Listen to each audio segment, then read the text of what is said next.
Mi nombre es Alejandro Morales. Tengo 52 años, aunque ahora parezco de muchos más.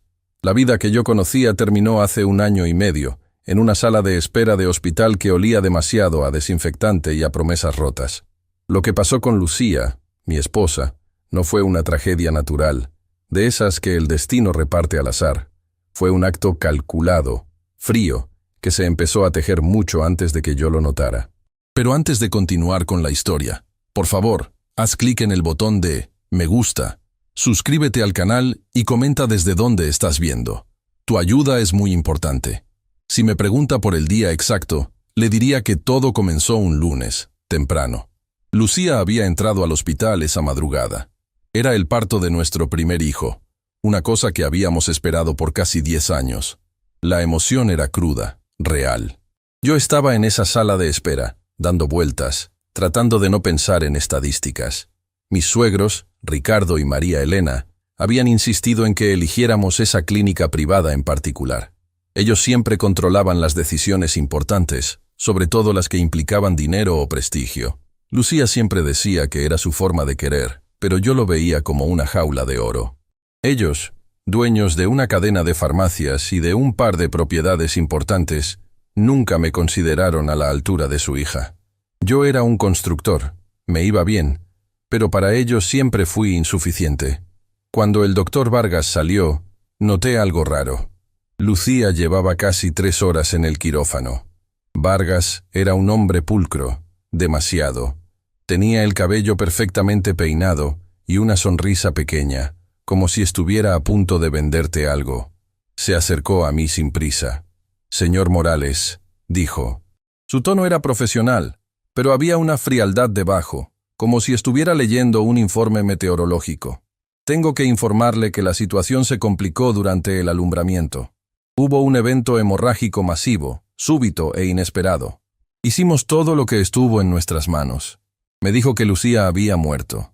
El mundo se detuvo, como pasa en esas películas malas, pero sin sonido dramático. Solo un zumbido denso en mis oídos. Escuché mi propia voz hacer una pregunta estúpida. ¿Y el bebé? El bebé está estable. Es un varón fuerte. Está en neonatología. Eso era todo. Muerte y vida, entregadas en el mismo aliento frío, sin una pizca de la emoción que uno esperaría de alguien que acaba de ver morir a una mujer en sus manos. Yo no alcancé a llorar en ese momento.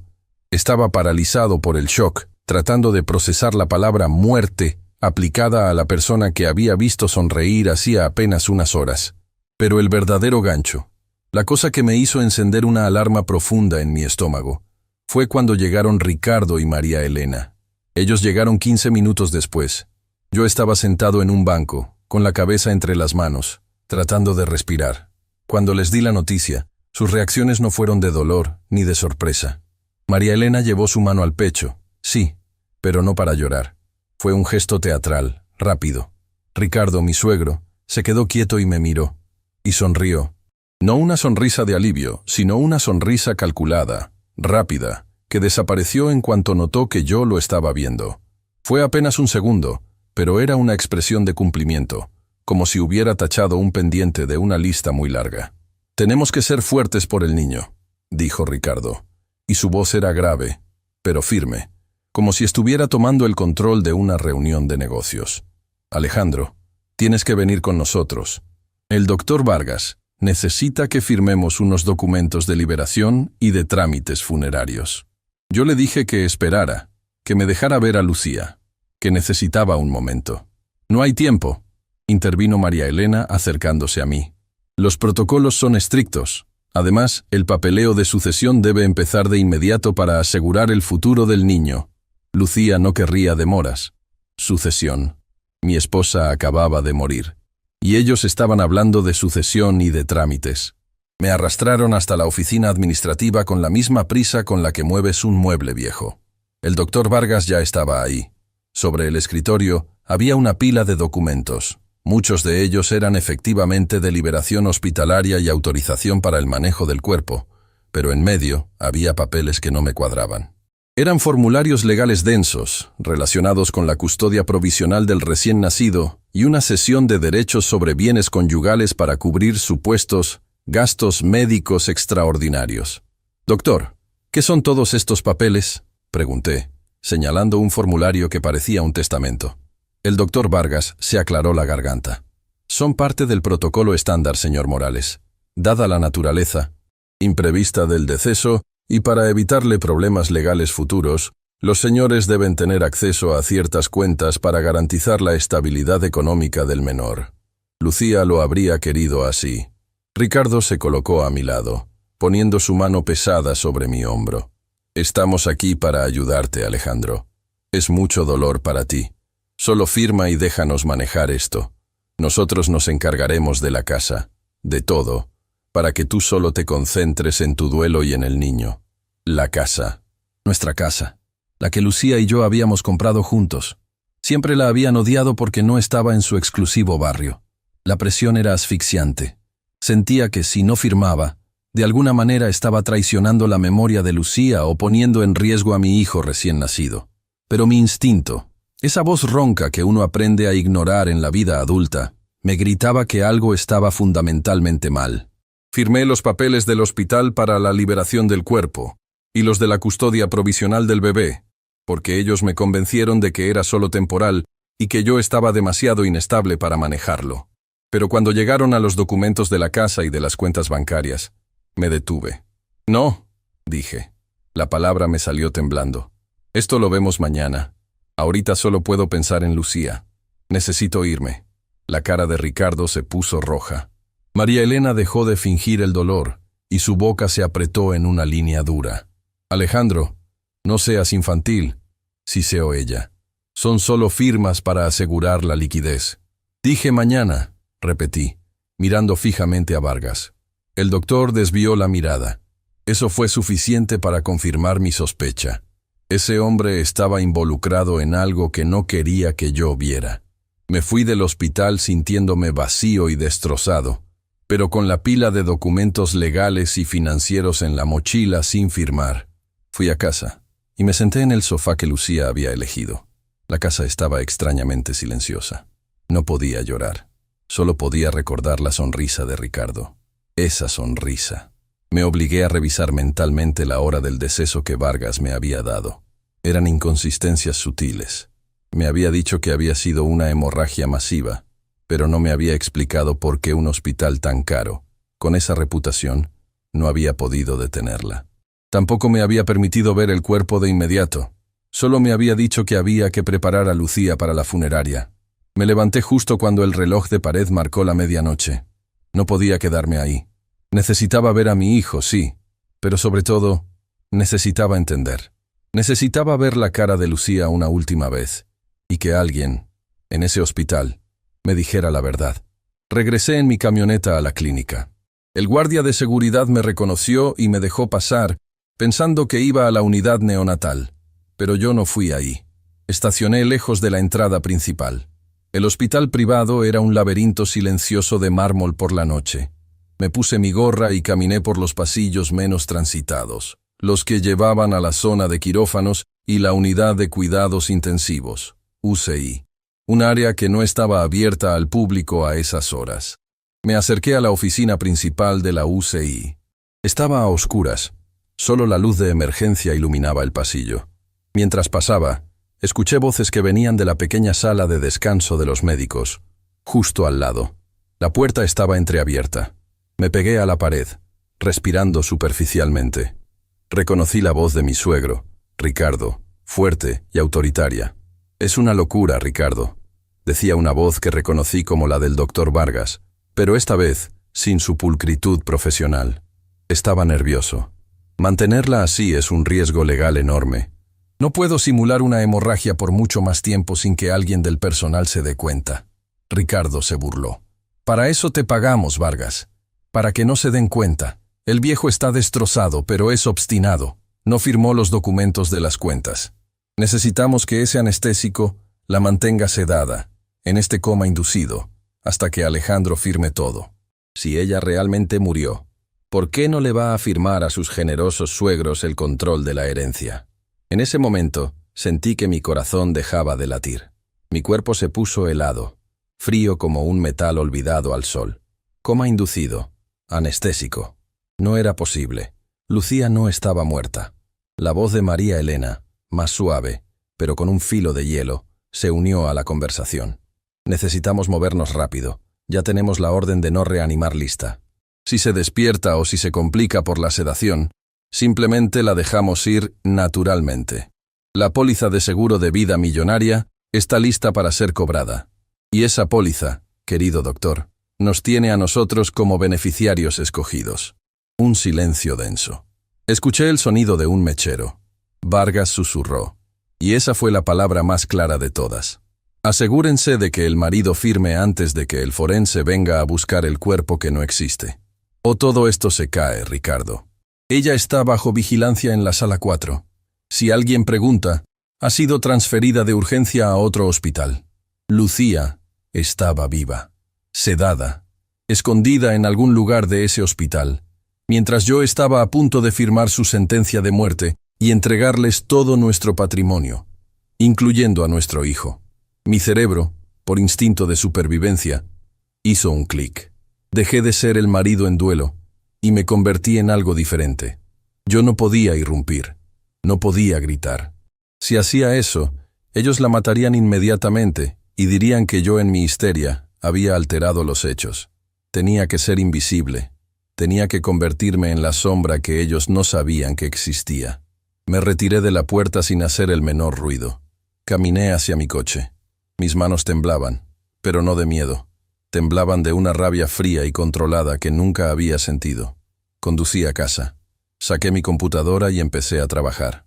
Lo primero que hice fue buscar el número de teléfono de mi abogado, a quien no llamaría hasta tener algo sólido. Después, empecé a buscar todo lo que pude sobre el doctor Vargas, sobre Ricardo y María Elena, sus negocios, sus antecedentes, cualquier cosa. Ellos querían que yo llorara y firmara. Ellos querían mi casa, mis cuentas y a mi hijo. Pero sobre todo, querían silenciar a Lucía para siempre. Ahora yo sabía la verdad. Yo tenía la información. Y a partir de ese momento, mi silencio no fue el silencio del duelo, sino el silencio de la guerra. Si usted ha llegado hasta aquí, probablemente esté intrigado por saber cómo me enfrenté a esa gente sin que se dieran cuenta. Lo que pasó después no fue rápido ni fácil, pero fue necesario. Mi nombre es Alejandro Morales. Tengo 52 años. Y cuando le digo que aquel día mi vida se partió en dos, lo digo en el sentido más literal de la palabra. Yo no solo perdí a mi esposa, Lucía, en un quirófano, supuestamente, sino que en cuestión de horas descubrí que la tragedia no era más que una pieza de un engranaje mucho más frío y perverso. El conflicto, el verdadero conflicto, no era la muerte, sino la traición de la gente que más cerca teníamos, y cómo intentaron usar el dolor más profundo para robarme lo poco que me quedaba, incluyéndome a mi hijo recién nacido. Yo no soy detective, soy constructor, pero esa noche tuve que convertirme en uno para sobrevivir. Lo que vi en la cara de mis suegros, esa calma artificial y la prisa del doctor, no me permitió hacer el duelo. Solo me dejó un vacío frío en el estómago. Después de que me dijeran lo de Lucía y de que sus padres, don Ramiro y doña Elena, insistieran en que me fuera a casa a descansar, una sugerencia que sonaba más a una orden de desalojo, yo simplemente no pude. Estuve dando vueltas en el estacionamiento del hospital, sentado en mi camioneta, mirando la fachada. Era ya muy entrada la noche. La luz del pasillo donde estaba la unidad de cuidados intensivos, o donde supuestamente habían llevado el cuerpo, se sentía como un foco clavado en mí. Me convencí a mí mismo de que la paranoia se había apoderado de mí, que el shock era demasiado grande. Pero luego recordé a doña Elena preguntando por el número de la caja fuerte de Lucía, minutos después de que me informaran el deceso. No era normal. Era un depredador midiendo el botín. Decidí que no iba a irme. Tenía que ver algo, cualquier cosa. No sabía qué buscaba. Quizá una confirmación de que ella realmente se había ido, o quizá una confirmación de mi locura. Regresé al hospital y entré por la entrada de emergencia, que siempre está abierta. Subí al piso donde la habían atendido. La zona de recuperación posparto era silenciosa. Usando la excusa de que había olvidado mi billetera en el cuarto donde nos habían dado la noticia, logré pasar por el puesto de enfermeras que estaba semivacío. Llegué cerca de la habitación que se suponía había sido la suya. Pasé de largo y me escondí en un pequeño depósito de limpieza al final del pasillo, donde podía oír sin ser visto. No pasó mucho tiempo antes de que escuchara voces. Eran las de don Ramiro y doña Elena, y se les unió la voz baja y profesional del doctor Velázquez, el mismo que me había dado la noticia horas antes. No estaban llorando, estaban discutiendo logística, como si hablaran de un paquete perdido. ¿Estás seguro de que la dosis es suficiente para mantenerla?, preguntó don Ramiro, su voz apenas un susurro áspero. Escuché al doctor Velázquez responder con una frialdad que me congeló la sangre en las venas. La mezcla de sedantes es profunda, señor. Ella está en un coma inducido. No despertará hasta que yo lo decida, o hasta que el cuerpo decida por sí mismo si aceleramos el proceso. Pero por ahora necesitamos la firma de Morales. El idiota está devastado. No pensará con claridad, dijo doña Elena, y la palabra idiota me hizo dar cuenta de cuánto me habían despreciado siempre. Mañana por la mañana le presentamos los papeles del testamento y la sesión de custodia temporal del niño, citando su incapacidad emocional para manejar las cuentas y la crianza. Don Ramiro intervino con un tono de prisa. Necesitamos la casa. Alejandro está registrado como beneficiario de la hipoteca, pero la póliza de vida y las cuentas mancomunadas tienen que pasar a Lucía, para que luego, por sucesión, pasen a nosotros. Hay casi 2 millones. Y la póliza de seguro, Velázquez. ¿Está lista la orden? Está en el sistema, la de no resucitar, susurró el médico. Tan pronto como obtengamos la firma para el control del niño, procedemos. Será una muerte natural, una complicación de la hipotensión posparto. Nadie lo cuestionará. Yo estaba paralizado. Lucía no estaba muerta, estaba sedada. Estaba viva, y la estaban manteniendo en coma para robarme a mí. Y peor aún, para asegurarse de que si yo no firmaba, la desconectarían y la dejarían morir. La rabia no me llegó como una explosión. Llegó como una capa de hielo que cubrió mi corazón y mi mente. Dejé de ser el esposo doliente para convertirme en un operador, silencioso y letal. Salí de allí como si mi vida dependiera de ello. Y de hecho, dependía. Tenía que actuar como el hombre más roto de México para que no sospecharan. Al día siguiente, mis suegros se presentaron en mi casa, vestidos de negro caro, con un semblante de tristeza forzada.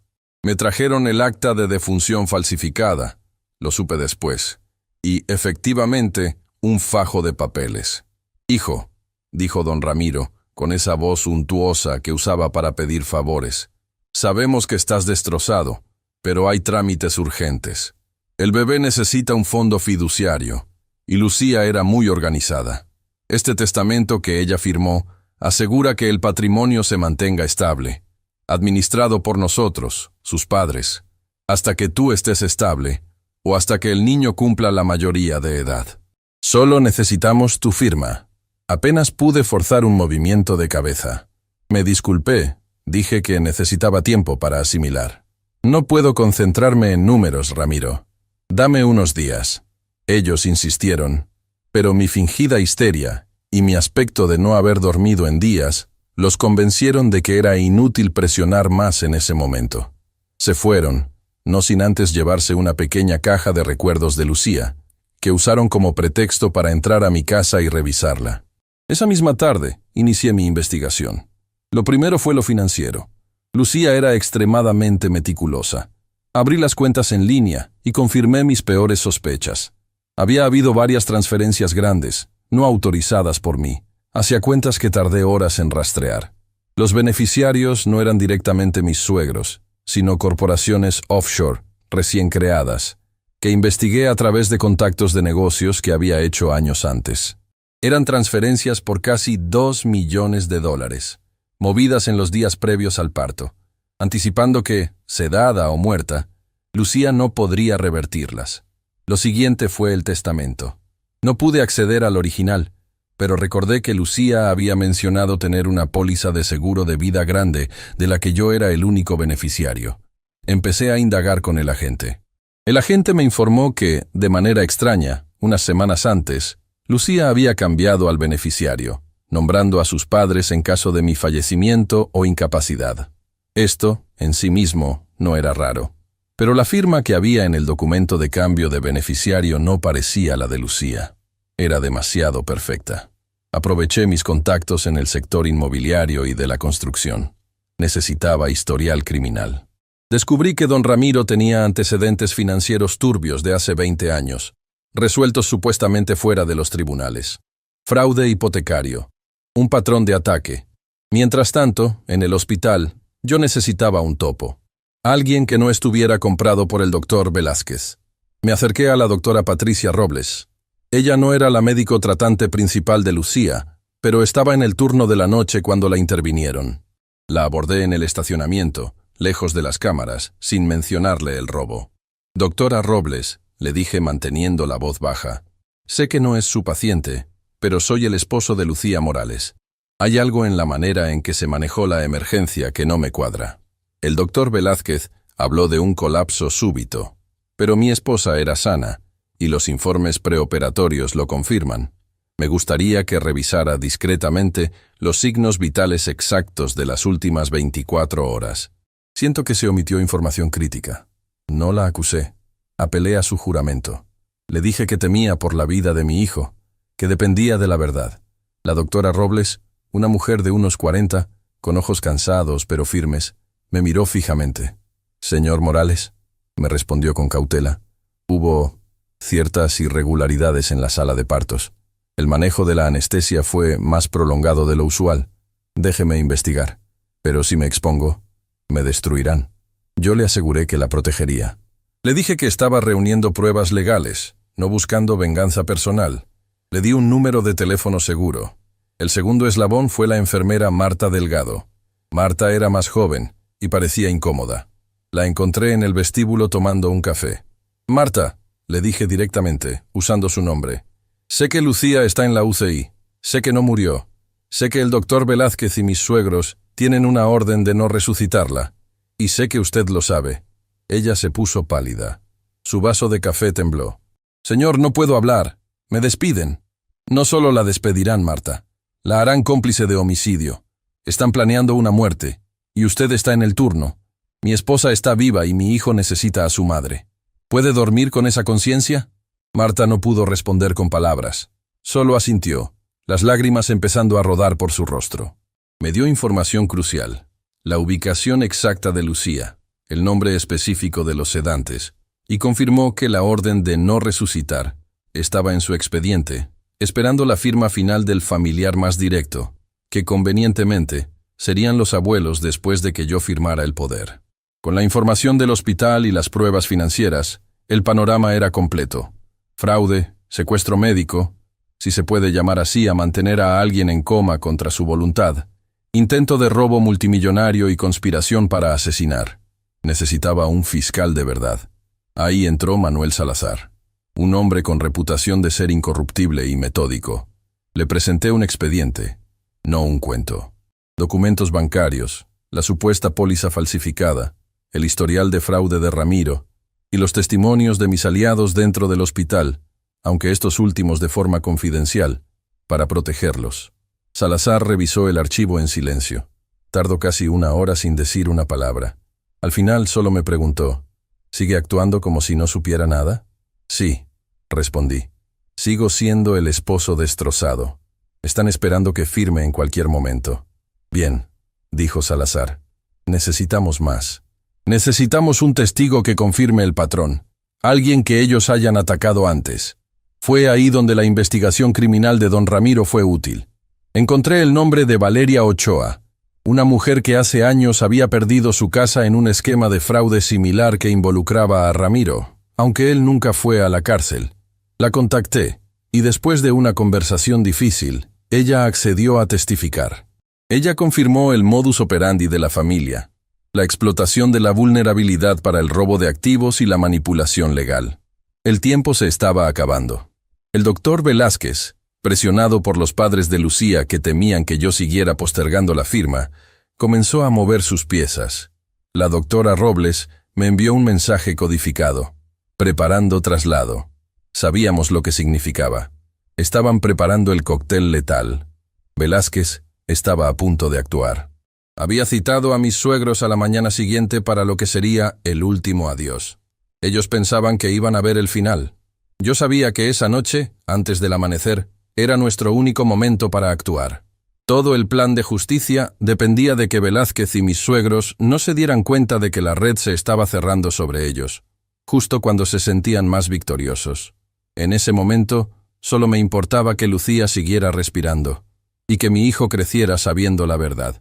Y esa verdad estaba a punto de irrumpir en la oscuridad. Si le interesa saber cómo logramos entrar al hospital antes de que fuera demasiado tarde, suscríbase al canal y le cuento la historia completa. Alejandro Morales.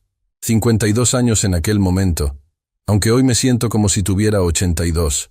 La historia que les cuento, la de mi esposa Lucía y su supuesta muerte, es algo que sucedió hace 1 año y medio. Es difícil de revivir, no por la emoción desbordada, sino por la frialdad de la planificación que presencié. Cuando volví a casa esa noche, después de escuchar esa conversación a escondidas en el hospital, la confirmación de que Lucía estaba viva, y la trama de sus padres para despojarme de todo, la realidad me golpeó con el peso de un bloque de concreto. No había luto, solo una rabia helada y una necesidad urgente de actuar sin mostrar absolutamente nada. Tenía que fingir ser el viudo devastado, quebrado por el dolor, mientras por dentro mi mente era una máquina funcionando a máxima velocidad, catalogando cada paso que debía dar para desmantelar un esquema que no solo pretendía robarme, sino también asesinar a mi esposa. La mañana siguiente fue una prueba de fuego para mi autocontrol. Los padres de Lucía, Ricardo y Elena llegaron a mi casa temprano.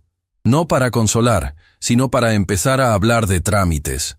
Ricardo, con ese aire de hombre de negocios que siempre detesté, empezó a mencionar la necesidad de que yo firmara unos papeles relacionados con el patrimonio de Lucía, para que el bebé tuviera seguridad, ahora que su madre no está. Su voz era solemne, pero sus ojos bailaban con esa alegría contenida que había visto en el hospital. Elena, por su parte, se dedicó a manipular a mi hijo recién nacido, hablando de lo mucho que se parecería a ella, y de cómo lo cuidarían juntos. Me estaban borrando de la ecuación lentamente. Yo escuchaba, asentía, murmuraba sobre mi dolor, y les decía que mi abogado se encargaría de todo, que yo estaba demasiado afectado para leer documentos. Esa fue mi primera jugada silenciosa, ganar tiempo y establecer un intermediario legal, aunque ese intermediario fuera yo, trabajando en la sombra. Necesitaba pruebas irrefutables. La primera y más obvia era la aparente inconsistencia financiera. Lucía había sido extremadamente metódica con nuestro dinero. Yo sabía que ella tenía una póliza de seguro de vida que era multimillonaria, sí, pero que yo era el beneficiario primario, y el bebé, el secundario. Si ellos lograban que yo firmara un documento que me declarara inestable o cediera el control de la herencia y de la casa, que estaba a nombre de Lucía, el siguiente paso sería falsificar o manipular la designación de beneficiario, o directamente matarla para activar la póliza a nombre de quien supuestamente controlaba el patrimonio, que terminarían siendo ellos. Revisé todos nuestros archivos digitales. Encontré el testamento original. Lo que ellos estaban preparando era una falsificación burda, que les daba control total sobre los bienes inmuebles y las cuentas bancarias, incluyendo una cuenta de inversiones separada de casi $2 millones que Lucía había ahorrado. Fue en ese momento que entendí la urgencia y la frialdad. No se trataba solo de avaricia, se trataba de una operación bien planeada. La casa, el dinero, el bebé como moneda de cambio para asegurar el control a largo plazo. Mi primer contacto crucial fue fuera del círculo familiar.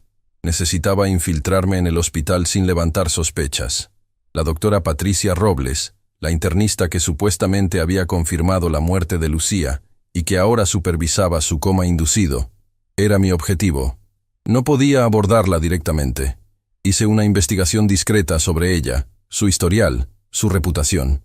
Era una médica respetada, con una trayectoria limpia, lo que me hizo dudar si ella era totalmente corrupta o si estaba siendo manipulada por el médico principal, el doctor Torres. La encontré a la salida de su turno, en un estacionamiento poco concurrido. No hubo confrontación, solo una solicitud desesperada de un esposo. Le dije que mi instinto me gritaba que algo andaba mal. No mencioné que la había escuchado, sino que le mostré la inconsistencia más grave que había encontrado hasta el momento. Una transferencia bancaria no autorizada por una cantidad relativamente pequeña de una cuenta conjunta nuestra, realizada 2 días antes de la supuesta muerte, a una cuenta que Ricardo y Elena solían usar para gastos médicos. Cuando le mostré el extracto, el semblante de la doctora Robles cambió. Me miró fijamente y entendió que yo no era el viudo ciego que sus superiores creían. No habló mucho. «Señor Morales», me dijo en voz baja, «lo que está sugiriendo es muy serio». «Doctora», respondí con la voz más firme que pude reunir, «lo que sugiero es que mi esposa no murió, y que si usted no me ayuda, van a hacer que muera». Ahí le susurré la parte más crítica, la orden de no resucitar que estaban preparando. Eso fue el punto de quiebre.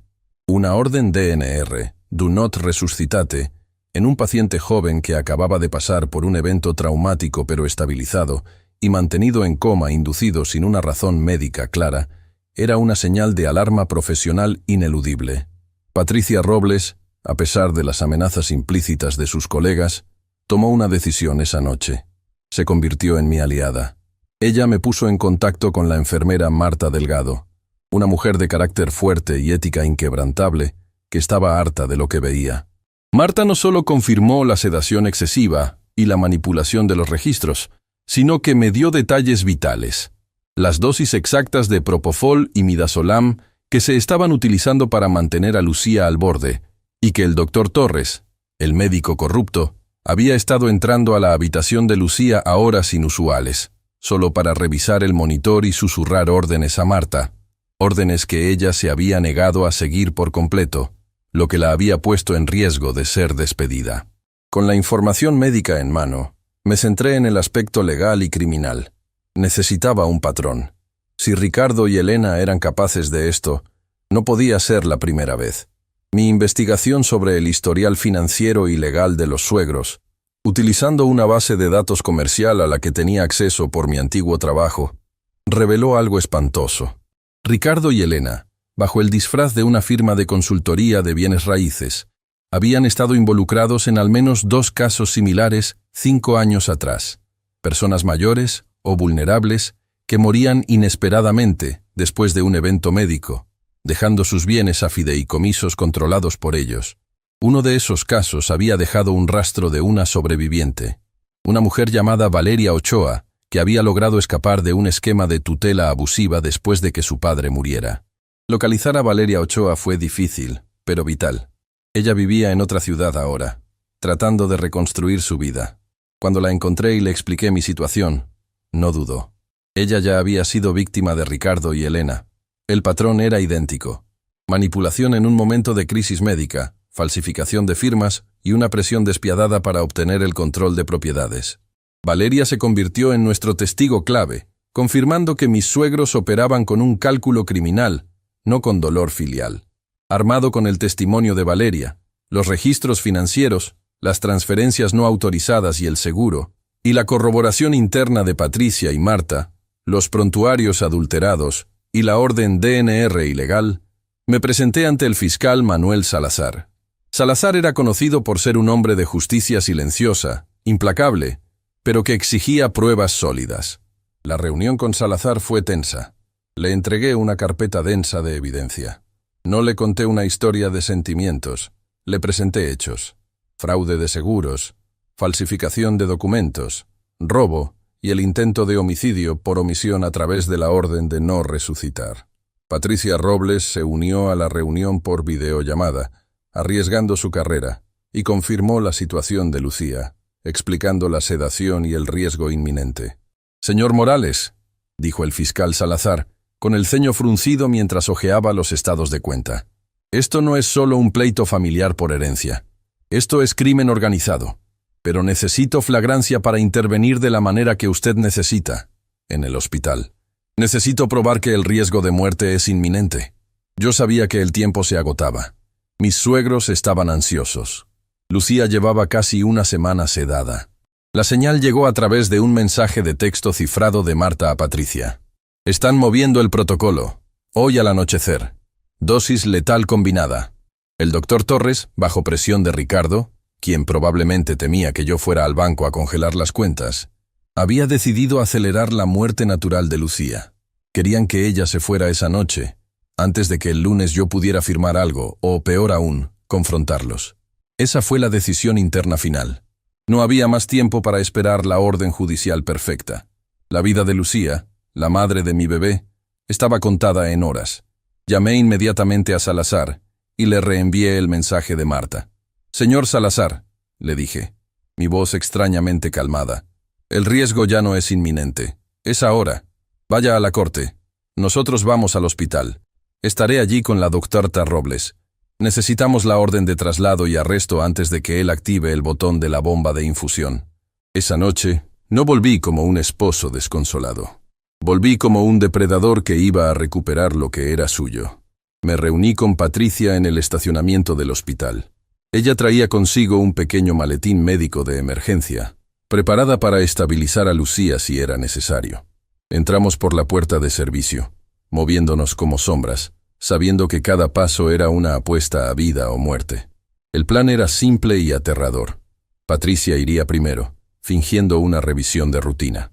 Yo esperaría, y cuando ella me diera la señal, entraríamos para detener al doctor Torres antes de que pudiera completar la mezcla letal de sedativos. Sabíamos que, en cualquier momento, el fiscal Salazar llegaría con la orden judicial. Solo teníamos que mantener a Lucía con vida hasta ese momento. Mientras caminaba por esos pasillos fríos, el silencio era ensordecedor. Solo pensaba en el rostro de mi bebé y en la sonrisa de Lucía. No podíamos fallar. El doctor Torres estaba en la habitación, como Marta había advertido. La luz estaba baja. Patricia se deslizó primero. Yo me quedé cerca de la puerta, escuchando la respiración agitada y falsa de Patricia, mientras ella fingía revisar los signos vitales, y la voz grave del doctor Torres, que le estaba dando instrucciones finales sobre cómo preparar una nueva mezcla de medicamentos para asegurar la comodidad de la paciente. La comodidad mortal. Patricia me dio la señal, una tos breve y seca. Abrí la puerta de golpe, justo a tiempo. Si les interesa saber lo que pasó después, cómo logramos asegurar la vida de Lucía y cómo el esquema de Ricardo y Elena se desmoronó por completo cuando el fiscal Salazar entró con la orden judicial en mano, presten atención a la próxima parte, porque esa noche, el silencio que mantuve por días se rompió con el sonido de las sirenas y las esposas. Si esta historia te mantuvo al borde del asiento, no olvides suscribirte y activar las notificaciones para que no te pierdas la continuación de este relato real. Mire usted, cuando uno está en el ojo del huracán, no piensa en la magnitud de lo que está viviendo. Solo piensa en el siguiente paso. Había pasado casi una semana desde que regresé al hospital y escuché aquella conversación. 7 días en los que tuve que seguir fingiendo ser el esposo destrozado, el viudo resignado que necesitaba una mano amiga para lidiar con el papeleo. Mientras tanto, me reunía con el fiscal Manuel Salazar, con la doctora Patricia Robles y, discretamente, con la enfermera Marta Delgado. El fiscal Salazar no perdió el tiempo. Con el testimonio de la señora Ochoa, la exvíctima que confirmaba el patrón de fraude y violencia de mis suegros, y con los registros financieros que yo había recuperado, esas transferencias no autorizadas y la aparente póliza de seguro multimillonaria, donde Lucía me había puesto a mí como beneficiario inicial, pero que había sido cambiada fraudulentamente en los últimos meses, teníamos una base muy sólida. El testamento falsificado, que dejaba la casa y las cuentas a cargo de mis suegros y nombraba a mi suegra como la tutora legal del bebé, era la prueba de su intención final. Pero faltaba el momento justo para actuar. Si interveníamos demasiado pronto, antes de que el médico corrupto cometiera un error fatal, podrían alegar que solo se trataba de una disputa familiar y de un documento mal interpretado. Lo que Salazar necesitaba era que el médico hiciera su movimiento. Estaban tan confiados, mis suegros y ese doctor, que seguían moviendo las piezas del tablero sin saber que yo había visto todo el juego. El doctor, cuyo nombre aún me quema en la boca, había logrado que Lucía pareciera una paciente terminal. Había colocado una orden de no resucitar en su expediente. Era una táctica perversa. Si Lucía sufría una complicación por la alta sedación, nadie intervendría, y parecería que había muerto naturalmente a causa del trauma del parto, tal y como lo habían planeado. La doctora Patricia Robles se convirtió en mis ojos dentro del pabellón de terapia intensiva. Ella, junto con Marta, estaba revisando los protocolos de medicación de Lucía. Patricia me explicó que la sedación que Lucía estaba recibiendo era anormalmente alta para una paciente que, según los registros internos, estaba estable pero inconsciente. Me dijo: Alejandro, si mantienes a alguien sedado con esas dosis durante mucho tiempo, el cuerpo empieza a fallar. Es una muerte lenta, disfrazada de falla orgánica. No es un coma inducido terapéutico, es un encarcelamiento químico. Marta, la enfermera, fue crucial. Ella tenía acceso a las horas de cambio de turno y a la farmacia interna. Una noche, me llamó al celular con un tono de voz tan bajo que apenas podía escucharla, temblando visiblemente, aunque no la veía. Ella dijo: Alejandro, el doctor acaba de cambiar el protocolo, mañana por la tarde.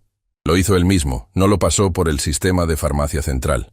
Está pidiendo una combinación que no se usa para sedación. Es una mezcla de propofol y algo más potente que va a deprimir su respiración hasta que pare. El tiempo se había acabado. Ya no podíamos esperar a que los documentos de la herencia fueran firmados o a que mis suegros intentaran sacar el bebé del hospital. El reloj corría para Lucía. Salazar movió sus piezas esa misma noche. Necesitaba que un juez firmara una orden de intervención médica forzosa, una orden que permitiera a la doctora Robles entrar e intervenir en el tratamiento de Lucía, que asegurara la detención del médico por intento de homicidio y fraude, y, lo más importante, que nos permitiera confiscar el expediente clínico, la bitácora de enfermería y recolectar las muestras toxicológicas directamente del suero intravenoso y de Lucía. Eso era la prueba irrefutable. Yo no dormí. Me instalé en una pequeña cafetería a unas cuadras del hospital, mirando la hora. Teníamos que actuar antes de las 4 de la tarde, cuando el doctor corrupto supuestamente iniciaría su ronda y administraría la dosis letal. A la 1 de la tarde, recibí un mensaje de Salazar. Una palabra: listo. En ese momento, sentí un frío recorrer mi espalda, un peso helado que no era miedo, sino la concentración absoluta. Era la hora de pagar. Me dirigí al hospital. No entré por la puerta principal. Patricia me esperaba en una entrada lateral de personal, con su bata blanca y una expresión de tensión contenida. Llevaba en una mano una pequeña bolsa médica y en la otra, un walkie-talkie. Marta ya estaba dentro, en su puesto, fingiendo normalidad. Patricia me dijo con la voz apenas audible: el doctor acaba de entrar a la sala de Lucía. Dijo que iba a hacer una revisión crítica del estado de sedación. Sabíamos que esa revisión era la excusa para acelerar el proceso. Mi plan era simple y aterrador. Yo debía ser la distracción. Yo tenía que entrar primero, como el esposo que no puede tolerar la pérdida, para que Patricia pudiera entrar justo después con el equipo necesario para estabilizarla y tomar la muestra.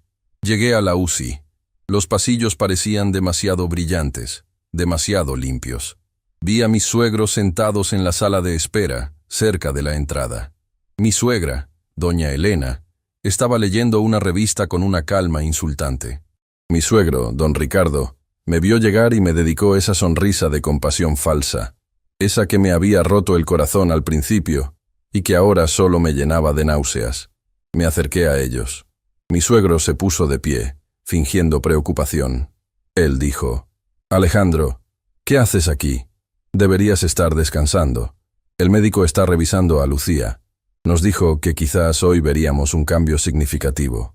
La palabra significativo sonó como un código. Yo lo miré a los ojos. No respondí a su pregunta. Solo dije: necesito verla. No puedo esperar más. Mi suegra replicó, con ese tono meloso que usaba para manipular: hijo, debes ser fuerte. El doctor dijo que no se permite la entrada durante la revisión crítica. Debemos respetar su privacidad y el protocolo. Ignoré sus palabras y caminé directamente hacia la puerta de la unidad de Lucía. Don Ricardo me interceptó, tratando de tomarme del brazo. Alejandro, escucha. Lo que menos necesitamos es un escándalo, ¿de acuerdo? Mañana tenemos que hablar sobre los papeles del bebé. Me solté de su agarre. Mi voz salió más baja de lo que esperaba, pero con una firmeza que no había usado en meses. Yo dije: no vamos a hablar de nada, Ricardo. Voy a ver a mi esposa. Crucé el umbral. El doctor corrupto estaba allí, junto a la cama de Lucía. La sala de la UCI era silenciosa, solo interrumpida por el pitido monótono de los monitores. Lucía estaba pálida, con la piel fría y ese tubo respiratorio que parecía tan ajeno a ella. Pero estaba viva. Sus padres me habían hecho creer que no lo estaba. El doctor se volteó, molesto por la interrupción. Tenía en la mano una jeringa prellenada, lista para ser conectada al puerto de la vía central. Había un pequeño vial transparente sobre la mesa auxiliar que no debería estar ahí. Un vial que no era parte del protocolo estándar. El doctor dijo con falsa autoridad: «Señor Morales, ¿qué hace aquí? Le pedí expresamente que esperara fuera. Estoy administrando una dosis especial para estabilizar la...». No le dejé terminar. Me acerqué rápidamente a Lucía y puse mi mano sobre su frente. El contacto fue un ancla. Yo dije: «No toque a mi esposa, ya no la toque». El doctor se puso rígido. Trató de sonar profesional, pero su voz se quebró. Él dijo: «Señor Morales, está interfiriendo con un procedimiento vital. Necesito que se retire de inmediato, o llamaré a seguridad». Justo en ese momento, la puerta se abrió de golpe. No fue una entrada dramática, sino una irrupción controlada y profesional. Patricia entró primero, vestida con su bata, moviéndose con la precisión de una cirujana. Detrás de ella, como una sombra de autoridad silenciosa, estaba el fiscal Manuel Salazar, seguido por 2 agentes de policía con uniformes discretos y pulcros. El doctor se quedó petrificado, la jeringa aún en el aire. Mis suegros, que habían entrado corriendo al oír la conmoción, se detuvieron en la puerta, con la calma por fin hecha añicos. Patricia no perdió un segundo. Se dirigió al doctor. Ella dijo: «Doctor, nombre falso. En virtud de la Orden Judicial 2023-A, el tratamiento de la señora Lucía Valdés queda bajo la supervisión de la doctora Patricia Robles. Retire sus manos de los equipos inmediatamente». El doctor intentó protestar, su cara volviéndose escarlata. Él dijo: «Esto es absurdo. Están violando el protocolo hospitalario. Yo soy el médico a cargo». Salazar dio un paso adelante. Su voz era grave, sin emoción. Salazar dijo: «Queda usted detenido, doctor. Agentes, aseguren al sospechoso. Está bajo arresto por intento de homicidio y fraude. Con fines probatorios, incauten inmediatamente esa jeringa y el vial que está sobre la mesa auxiliar. Doctora Robles, proceda a asegurar la vía central y a tomar las muestras toxicológicas del suero cuarto para cadena de custodia». Todo sucedió muy rápido. Los agentes inmovilizaron al doctor, quien comenzó a gritar incoherencias sobre sus derechos y su reputación. Era el sonido de un hombre que pierde todo control. Mientras Patricia trabajaba rápidamente, cambiando los fluidos intravenosos de Lucía y extrayendo muestras de sangre y del suero existente, Marta entró. Ella se dirigió inmediatamente al ordenador de la sala y a la bitácora de papel. Marta dijo a Salazar: «Fiscal, aquí está el expediente de la paciente y la bitácora de enfermería. Confirmo que el doctor, nombre falso, alteró los registros a mano en la bitácora de las 13:45. Mis suegros estaban en la puerta, inmóviles. La máscara de compasión se había caído por completo, revelando la furia cruda y el pánico. Mi suegra, Elena, intentó acercarse a mí, quizás para rogar o manipular por última vez. Ella dijo desesperada: «Alejandro, por favor, esto es un malentendido. Somos familia. El bebé necesita a su abuela». Salazar se volteó hacia ellos con una mirada de hierro. Salazar dijo: «Don Ricardo y doña Elena Valdés, ustedes también están bajo custodia para ser interrogados en relación con el intento de homicidio de su hija, el fraude de seguros y la falsificación de documentos. Agentes, escolten a los señores al vehículo». Fue un silencio más pesado que el luto. Mis suegros fueron retirados sin oponer resistencia física, solo con la mirada llena de un odio gélido, dirigido principalmente hacia mí, el hombre que había arruinado su plan perfecto de riqueza rápida. Mi atención regresó a Lucía. Patricia había logrado estabilizarla. Patricia me dijo: «La hemos asegurado, Alejandro. Era propofol en dosis masivas. Si hubieras tardado 5 minutos más, hubiera entrado en paro respiratorio. Necesitamos sacarla de aquí ahora mismo. El hospital está comprometido, y aunque ya tienen a los responsables, no es seguro. La orden judicial incluye la transferencia inmediata a la unidad de seguridad de un hospital federal. Ver a Lucía siendo trasladada en esa camilla, en medio del despliegue policial, era surrealista. Era la primera vez que la movían con un propósito de vida, no con la intención silenciosa de su muerte. Yo me fui con ella. El bebé ya estaba siendo transportado por una oficial de policía encubierta, y Marta a la otra unidad segura, por una ruta diferente. Nunca sentí más alivio que cuando vi a Lucía instalada en una habitación nueva, blindada y vigilada. La doctora Patricia se quedó conmigo. Ella comenzó el lento y cuidadoso proceso de reducir los sedantes y eliminar las toxinas de su sistema. Me dijo que iba a ser un camino largo, que no sabíamos cuándo iba a despertar ni si habría secuelas, pero que ahora estaba en manos seguras. Me senté junto a su cama, ya sin la necesidad de fingir calma o duelo. Solo había cansancio. Miré el anillo de matrimonio en su dedo. Había pasado 1 año y medio desde el día de su muerte ficticia. Y yo finalmente había detenido el plan. La justicia silenciosa se había puesto en marcha. El doctor corrupto, mis suegros, las pruebas, todo estaba ahora en manos de la ley. Mi única preocupación era que Lucía abriera los ojos. Si a usted le parece que todo este relato es increíble, espere a que le cuente lo que sucedió cuando por fin se abrieron esos ojos, y la verdad que tuvimos que enfrentar en la sala de audiencias. Si le interesa saber cómo terminó esta historia, suscríbase al canal y active las notificaciones para no perderse la última parte de este testimonio. Soy Alejandro Morales, tengo 52 años, y lo que voy a contar es la conclusión de un infierno que duró poco más de 1 año y medio. Es la historia de cómo intentaron borrar a mi esposa, Lucía, y de cómo sus padres planearon su muerte lenta para quedarse con todo. Cuando descubrí que Lucía no estaba muerta, sino sedada y a la espera de una orden de no reanimar, la lucha se convirtió en una carrera contra el tiempo. Yo tenía las pruebas, los aliados correctos, la doctora Patricia, la enfermera Marta, el fiscal Salazar, y un plan, pero ellos tenían el control físico de la situación en ese hospital. El clímax no fue un enfrentamiento a gritos, fue una confrontación silenciosa en una habitación fría, llena del olor a desinfectante y desesperación, donde el único ruido era el pitido monótono de los monitores que mantenían a Lucía en el borde. Lo que sucedió en ese momento definió el resto de nuestras vidas.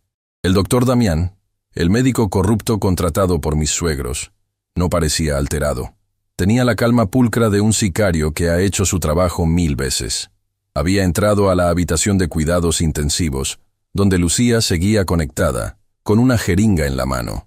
Lo detuvimos justo cuando estaba a punto de inyectar una combinación de sedantes y relajantes musculares. Él pretendía simular una falla orgánica repentina, un evento natural que simplemente se aceleró debido a su frágil estado. La doctora Patricia Robles fue la primera en actuar. Ella se interpuso, bloqueando el acceso a la vía intravenosa de Lucía. «Doctor Damián, ¿qué está inyectando?», preguntó Patricia con una voz que era firme, pero baja, consciente de la gravedad de la situación y del peligro de alterar a un hombre que estaba cometiendo un crimen justo en ese momento. Damián intentó pasarla por alto. «Simplemente estoy ajustando la dosis de midazolam. La paciente está experimentando cierta agitación superficial». «Eso no es midazolam», replicó Patricia señalando el vial. «Esa combinación es letal. Está intentando asesinarla». En ese instante, Damián perdió la compostura que lo había mantenido enmascarado durante semanas. Su rostro se torció, y en lugar de discutir, intentó empujar a Patricia. Yo intervine inmediatamente, colocándome entre él y la cama de Lucía. No hubo golpes, solo una lucha por el espacio, una fuerza silenciosa que empujaba la maldad hacia atrás. Justo en ese momento, las puertas se abrieron. El fiscal Manuel Salazar entró con varios elementos de la policía de investigación, todos vestidos de civil. Salazar no alzó la voz, simplemente mostró la orden que traía en la mano. Era una orden judicial que cubría múltiples puntos: la detención inmediata del doctor Damián y de mis suegros, el traslado de Lucía y de nuestro hijo recién nacido, Ernesto, a un hospital de máxima seguridad bajo custodia judicial, y la incautación de todos los registros médicos y financieros relacionados con el caso. El caos se desató, pero fue un caos contenido por la legalidad. Damián fue esposado. No dijo una palabra, solo nos miró, a Patricia y a mí, con un odio frío y absoluto. Yo sabía que en ese instante se había dado cuenta de que todo su meticuloso plan se había derrumbado por la desconfianza de una viuda que no era viudo. Mis suegros, por otro lado, no estaban en el hospital en ese momento. La policía los encontró una hora después en su casa, sentados en el comedor, aparentemente revisando los planos de nuestra casa que ya consideraban suya. Según me informó Salazar después, la detención fue menos dramática de lo que uno esperaría de gente tan calculadora. Simplemente se sentaron allí, sin ofrecer resistencia, como si la policía fuera un inconveniente temporal, no el fin de su libertad. La arrogancia que habían mostrado conmigo se mantuvo hasta que las esposas se cerraron. El proceso de asegurar las pruebas fue metódico. Salazar y su equipo confiscaron los registros computarizados y en papel. Se tomaron muestras toxicológicas de Lucía inmediatamente. Esto era vital para demostrar el patrón de sedación inadecuada y forzada que la había mantenido en coma. Recuerdo haberme quedado en esa habitación, sintiendo una oleada de alivio tan profunda que casi me ahoga. Lucía estaba a salvo, por fin. El traslado de Lucía y Ernesto fue discreto. Ella fue llevada en una ambulancia especializada, con Patricia a su lado. Yo seguí el convoy hasta el Hospital Central de la ciudad, un lugar bajo control estricto, donde nadie podría acceder a ella sin una orden directa del fiscal. En ese momento, yo no era su esposo, sino un testigo clave, un protector y el responsable de nuestro hijo. Los días siguientes fueron una espera agonizante, pero diferente a la anterior. Antes, la espera era un tormento silencioso bajo amenaza.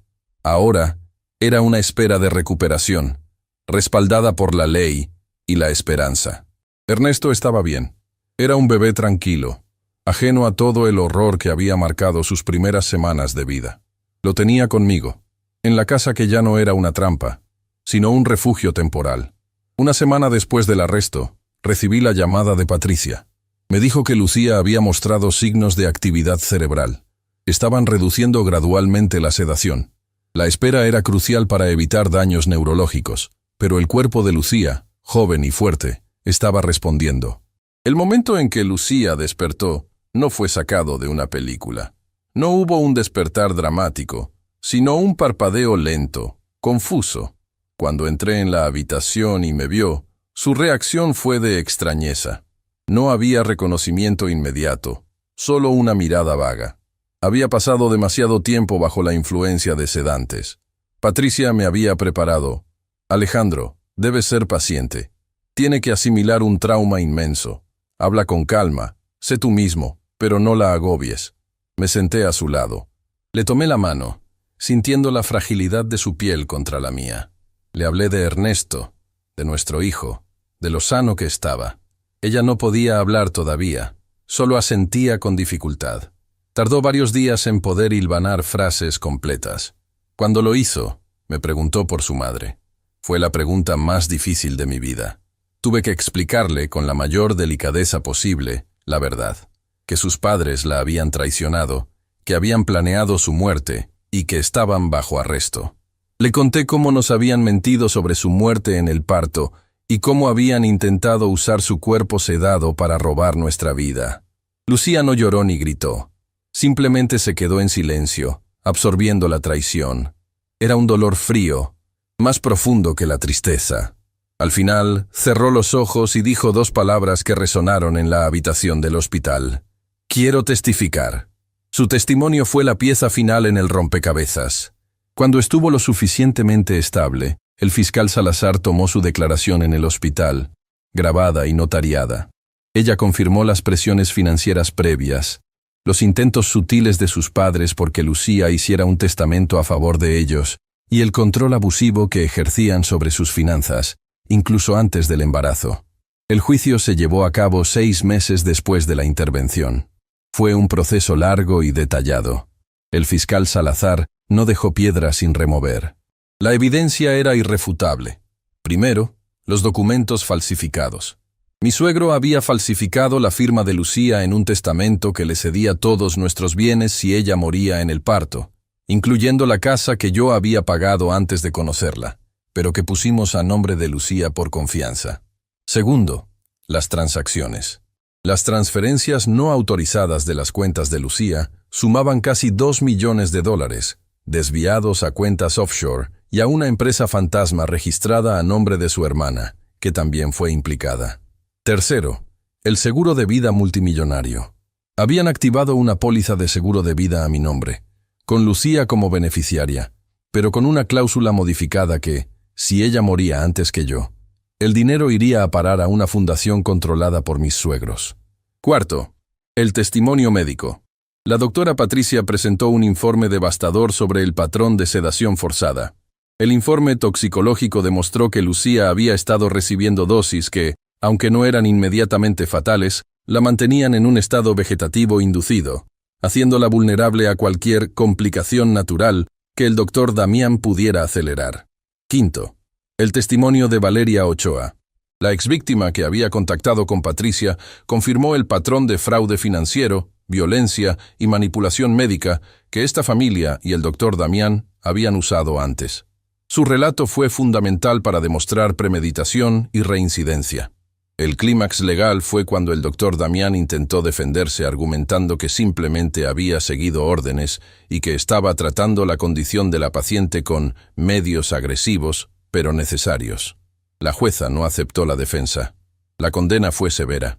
Mis suegros, junto con la hermana de Lucía y el doctor Damián, fueron declarados culpables de intento de homicidio calificado, fraude, falsificación de documentos, robo y conspiración. Las penas fueron largas. Mis suegros y Damián recibieron condenas que superaban los 20 años en prisión. El doctor Damián, además, perdió su licencia médica de forma permanente y se le impidió ejercer cualquier actividad relacionada con la salud. Cuando salimos del tribunal ese día, no hubo celebración. Solo había un silencio pesado. La justicia se había hecho, pero el costo emocional fue inmenso. El alivio no era euforia, sino la retirada de un peso insoportable. El siguiente paso fue la recuperación. Mediante acciones legales coordinadas por Salazar, logramos recuperar la mayor parte de los bienes robados y el dinero desviado. El testamento falsificado fue invalidado, y nuestra casa, mi casa, quedó legalmente libre de cualquier reclamo. Mi enfoque total se centró en la recuperación de Lucía y en la crianza de Ernesto. Lucía, a pesar de la estabilidad física, tuvo que pasar por una terapia intensa para superar el trauma de la traición y el miedo de haber estado tan cerca de la muerte a manos de su propia familia. Fue un proceso lento, lleno de días buenos y días muy malos. Durante el primer año y medio, yo obtuve la custodia total de Ernesto. Me dediqué a ser padre. Cambié pañales, di biberones y me aseguré de que nuestro hijo creciera sintiéndose seguro. Lucía, por su parte, necesitaba encontrarse a sí misma, lejos de la sombra de su familia y del horror del hospital. Ella se estabilizó gradualmente. Recuerdo el día en que sonrió de verdad por primera vez desde el parto. No fue una sonrisa forzada, sino un destello genuino. Fue el día en que me di cuenta de que, si bien la familia biológica la había destruido, la vida aún podía reconstruirla. Con el tiempo, nuestras vidas tomaron caminos diferentes, pero paralelos. El vínculo de Ernesto siempre nos unirá, pero el trauma que compartimos transformó nuestra relación matrimonial en una amistad profunda, basada en el respeto y la supervivencia. Ella necesitaba una nueva vida, libre de la historia que la había encadenado. Hoy, 1 año y medio después de que todo terminara legalmente, Lucía vive en otra ciudad. Ella está bien. Ha terminado de recuperarse y está construyendo una vida nueva y sana. Incluso encontró a alguien que la respeta, un hombre que no la manipula ni la asfixia. Eso me da una paz inmensa. Lo más importante para mí era su bienestar, no la posesión. Ernesto, nuestro hijo, me llama papá. Es un niño feliz, completamente ajeno a la oscuridad que lo rodeó al nacer. Yo sigo aquí, más viejo, con 52 años y una calma que antes no conocía. La lección más grande que aprendí es que uno nunca debe ignorar los propios instintos. Esa sensación fría que tuve al ver la sonrisa de mis suegros en el hospital era real. Era la verdad gritando desde el fondo de una mentira. Aprendí que la justicia no siempre es ruidosa o rápida. pero puede ser exhaustiva y definitiva. Si la gente que amas está en peligro, si sientes que algo fundamentalmente anda mal, tienes que luchar. Tienes que reunir las pruebas, encontrar tus aliados, y aunque tiemble el pulso, tienes que enfrentarte a la oscuridad, incluso si esa oscuridad lleva el rostro de la familia. Al final, logramos la paz, la dignidad y recuperamos lo más importante, a Lucía y a nuestro hijo. La vida sigue, y lo hace con la tranquilidad de saber que no hay más sombras en nuestras puertas. Si te ha conmovido esta historia y quieres escuchar más testimonios sobre injusticia familiar y la búsqueda de la verdad, no olvides suscribirte. Déjame un comentario si alguna vez sentiste que tus instintos te salvaron de una situación difícil.